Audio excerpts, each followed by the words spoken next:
Hey,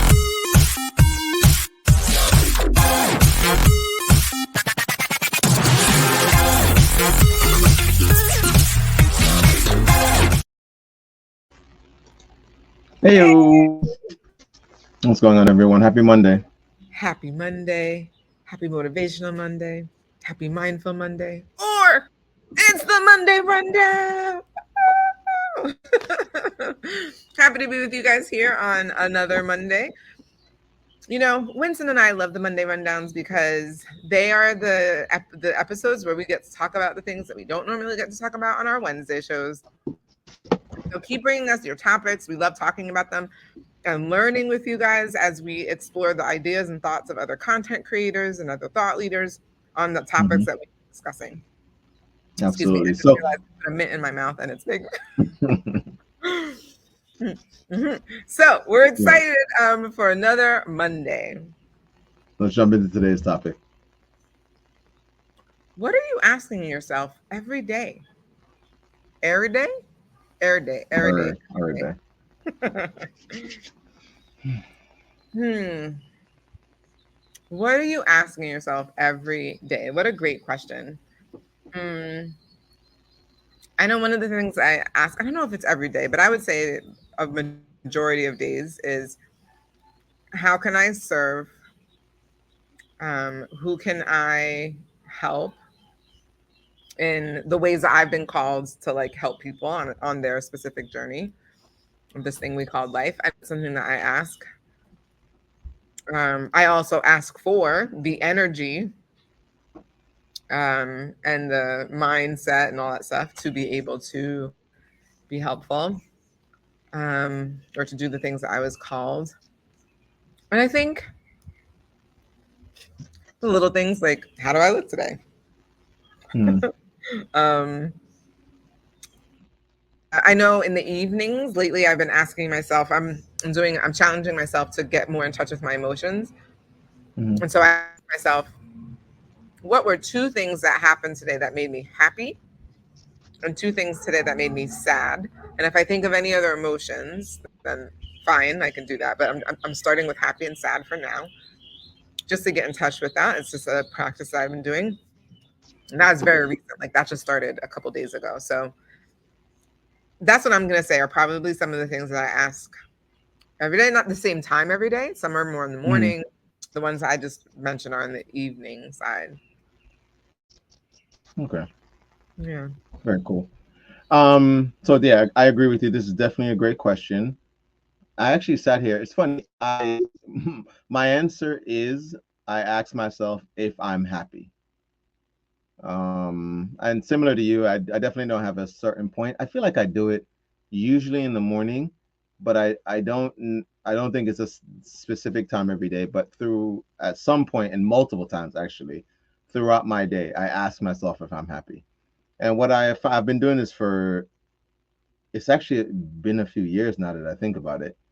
And I don't remember like what got me on that, but I realized that was the most important thing to me was that I'm happy. And I realized there were things I was doing that weren't supporting that. And I didn't realize that if once I shifted that for myself, other things are, and not everything in life is, not problematic, all those kind of things. But I definitely don't think I live a life that has many problems, if any, honestly. And I realize it's because now, and similar to how you do it, it's maybe identifying what those things were that made you happy. I sometimes do that where I'll make lists. But honestly, just in asking myself in the moment if I'm happy, I have found that the simplest things, like I'll do it, and literally the thing I'm doing is watching a YouTube video. And I'm like, man, this is so it helps take something like that and makes me, I really love like watching YouTube videos. It's like literally something that I enjoy doing. And so yeah, the thing I know I ask myself is that am I happy? I love that. And that it's asked multiple times, right? Yeah. Because I find times, to your point, and it's funny. I think the way you said you did it in my head, as I heard you say, I'm like, oh, I think I'm doing it like that as well. Like I'll recognize, oh, I don't feel good, and that's so then I'll say, am I happy? Like, no, I'm not. I don't feel good, and then I'll move Because usually in the moment, and that's the thing I didn't realize. I didn't do that as well. In moments of emotional discomfort, I wasn't asking myself what's going on. It was a very interesting thing. I felt very not awake to life. Now I feel very awake. So I'm very present of my emotions. And so when things happen, it's easier for me to be like, oh, I know what triggered that. I think this very often about this subject. And so the feeling I'm having is actually very typical because I usually think these things. And I can Mm, recognize that the emotion I'm having is more of a habit of pattern than mm, the actual thing being upsetting to me, because I found that I was enjoying myself, got into a situation that I typically allow to upset me, and so I allowed myself to go with that emotion. It's not the situation, it's just the habit of thought, and so on and so on. So again, this awareness around things like that when it comes to my emotion it's made things, I mean, literally life is so much different now. that's awesome. All right. Well, on that Great note, question. let's get into some of the other people out there who have some thoughts around this. I believe this week we're heading back over to, if you watch us enough, you know that we are We love huge these fans, people. huge, School of huge fans life. of the School of Life. Yeah, So let's get into the School of Life and see what they have to say. Here we let's go. do it.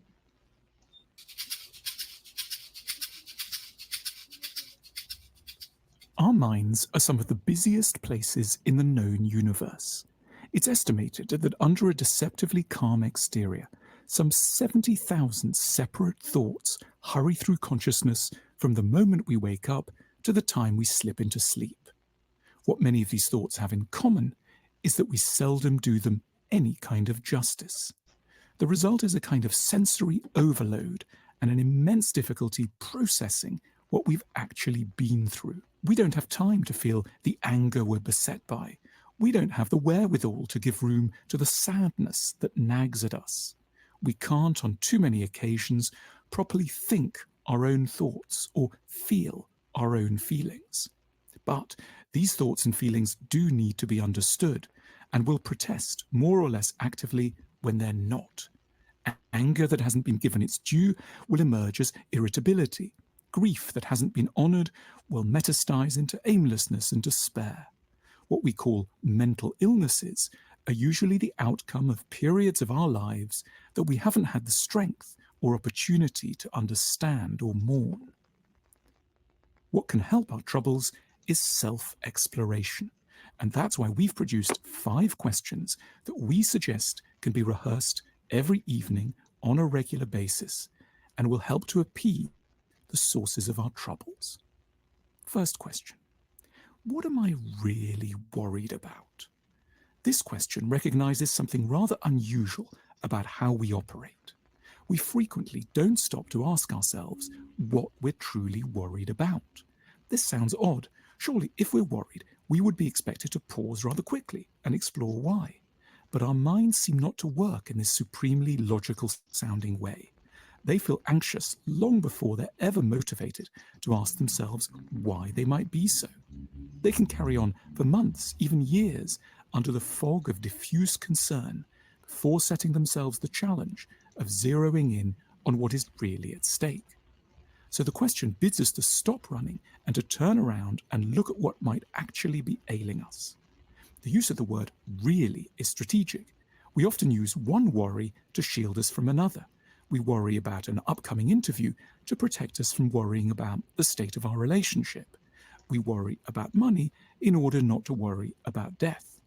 So it can be helpful to keep a supplementary inquiry in mind. What worry might lie behind the worry that is currently obsessing me? Second question: what am I presently sad about? We can make a generalization. We go around being far braver than is good for us.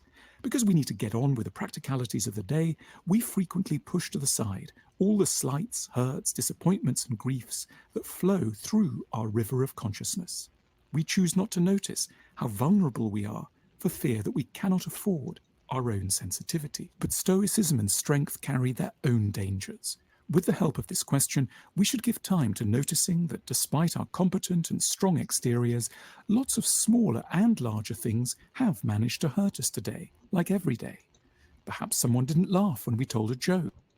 Our partner has been a little distant of late. A friend didn't call. A senior figure at work was less than completely impressed.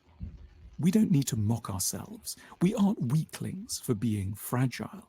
In fact, there is no clearer evidence of our maturity than our capacity to explore the ways in which we, like everyone else on the planet, are as sensitive and easily bruised as a child.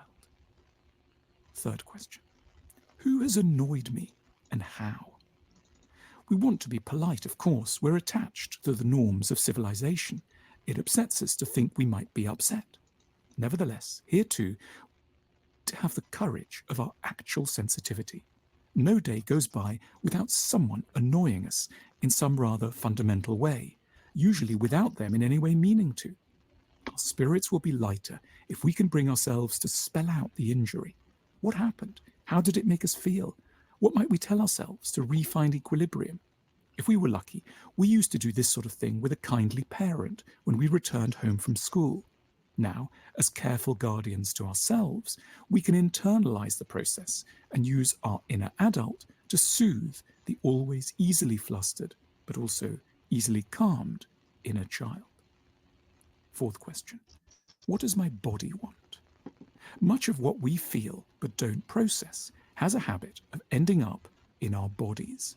That's why we develop backache, tense shoulders, knotted stomachs, and fluttery hearts. In order to live more easily around our bodies, we should regularly drain them of the emotions that they have unfairly been burdened with. We should mentally scan our bodies from top to toe and ask ourselves what each organ might require. What do my shoulders want to tell me? What would my stomach want to say? What does my back need? What do my legs crave? The questions may sound strange. What is surprising is that we're likely to have some very concrete answers just waiting for us when we ask. Fifth question. What is still lovely? Despite so much that's difficult, every day brings us up against a range of things that still delight and enchant us. Often these elements are small. The light on the kitchen wall in the morning, a child holding its parent's hand at the bus stop, a fig we had at lunchtime. These might not sound like things we should bother to register, but summoned up in their full richness and held in our attention for a few moments, they help to fortify us against the voices of despair. We tend to assume that if something is lovely, it will strike our minds as being so with full force, without us needing to do anything supplementary. The reality is stranger. We need to make a conscious effort to squeeze joy out of beneficial elements that might otherwise be forgotten without notice. Our lives have some lovely aspects to them, but we may, surprisingly, regularly and rather clumsily, have to make a list of them in order to realize that they exist. When Socrates, apparently the wisest man of antiquity, was asked to define our highest purpose as human beings, he offered a still legendary answer: to know ourselves. We should aspire to be people who never cease to try to make sense of themselves at the close of every day. We should devote ourselves constantly to trying to shrink the scale of the darkness within us, bringing what was once shadow closer to the light interpretation, so that we stand a chance of becoming slightly less frantic and rather more joyful, creative, and calm creatures. Well, well, well. Once again. Well, look, if you missed the questions, here are the 5 questions. I wrote them down for you. What am I really worried about? What am I presently sad about? It could also be what hurt me today. Who has annoyed me and how? What does my body want? And finally, what is still lovely? I'm going to add this to like what made me happy today, what made me sad today. Already, I was like, oh, number 5 and number 2, I think were like the two, like basically the 2 questions that I ask anyway. So I was like, I love this. And I love what does my body need? I actually know the answer to that throughout the day. Like I can feel it. I'm like, oh, my body needs this. Like my legs really need to be stretched right now. I really need to like. So I think asking that question actually was, even having that as a part of it is really key. That was really a good one too.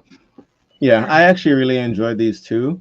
I asked myself the annoying one, something that came up as he was they were saying it was an experience I had at the gym where someone said something and I realized that days later I keep ruminating on this. I remember thinking to myself, I wonder why this keeps coming up, and separating myself from the actual thought. But I was like, I wonder why you keep thinking about this. Mm. It was interesting. Um, that is a great question to ask yourself. Gosh, this is so So good. I know what the person said. I'm choosing not to be about me. It's about themselves, but being able to articulate that to myself over and over again. When people say things, let that be from about them. Let it be about them, because you really don't know what's going on with them, why that's the thing that came up for them. So, great stuff though. Love the content from these people. Love the School of Life. If you love the School of Life, go ahead and give them a like and a That subscription no, seriously, say that, say that. because we're all about abundant thinking here. But tell us what you thought. We would love Great to stuff. hear it. Please put it. Go ahead in the comments. Subscribe to us too because we keep bringing you the good stuff. Like all the things that really helps the algorithm tell YouTube that what we are sharing with you guys is valuable. Say that. Until next week, though, as always, remember that you deserve the good life. Say that. Say that. We'll see you